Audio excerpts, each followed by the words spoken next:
Welcome to வருங்கால அதிகாரிகளே. இப்போ நம்ம பார்க்க போகிறது வந்து ஒரு சிம்பிள் டயஸ் சம் தான் பார்க்க போகிறோம். இந்த டயஸில் வந்து சிம்பிள் ஒரு டயஸ் தான் கொடுத்துருக்காங்க. இப்போ என்ன கேட்குறாங்கன்னா, 3இன் எதிர்ப்பக்கம் என்னன்னு கேட்குறாங்க. இப்போ 3ஓட எதிர்ப்பக்கம், இந்த 3ஓட ஆப்போசிட் பக்கம் என்ன இருக்குது அப்படின்ற கேள்வி நம்மகிட்ட கேட்குறாங்க. ஆப்ஷன்ஸ் கொடுத்துருக்காங்க. இப்போ சிங்கிள் டயஸ் கொடுத்து ஒரு கேட்குறாங்களே, ஈஸியான மெத்தடுக்கு ஒரு ஷார்ட்கட்டான ஒரு இதுனா, இரு எதிர் பக்கங்களின் கூடுதல் 7.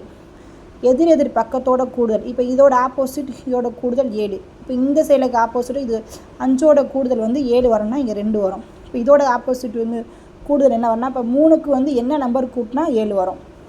இப்போ 3 கூட ப்ளஸ் 4 கூட்டினா 7 வரும். அப்போ ஆன்சர் ஈக்குவல் டு 4.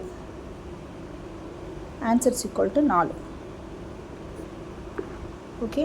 அதே இது இப்போ 5 கேட்குறாங்க அப்படின்னா, 5ஓட எதிர்ப்பக்கம் கேட்குறாங்கன்னா, 5ஓட எந்த நம்பர் கூட்டினா எதிர்ப்பக்கம் வரும்? 2 கூட்டினா 7. இப்போ 5க்கு எதிர்ப்பக்கம் கேட்டால் 2. Okay, thank you.